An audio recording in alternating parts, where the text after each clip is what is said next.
what's for dinner today. Pizza from scratch. The funny thing is that I was going to do grilled pizzas today, but it's raining cats and dogs.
So we're gonna let the dough rest for about an hour, and while we do that, we're gonna make some pizza sauce and chop up our toppings so the kids can make their own pizzas.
So what you do with your dough here is going to be a little bit different depending on how many pizzas you're planning on making or what equipment you're working with, right? Okay, so we can make a bunch of small ones, and you can actually use just a square regular baking sheet and put small ones on a baking sheet.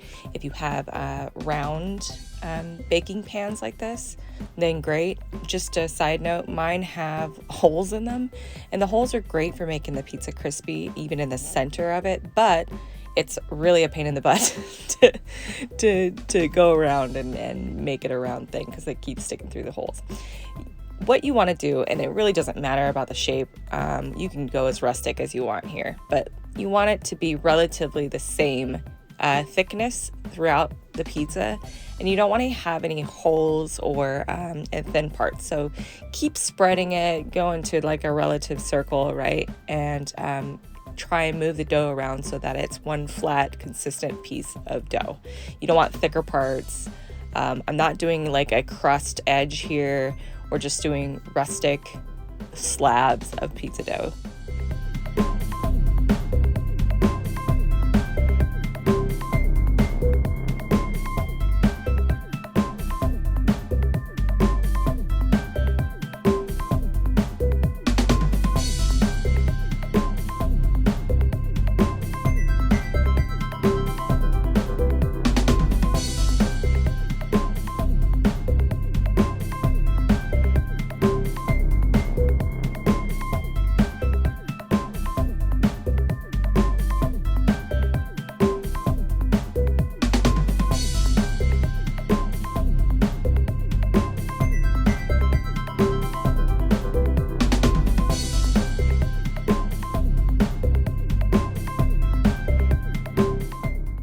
So you're gonna put these in at 450, but you wanna check on them really often. It depends on the thickness of your dough, the size of your pizza, so I can't give you an exact time, but I would say babysit this.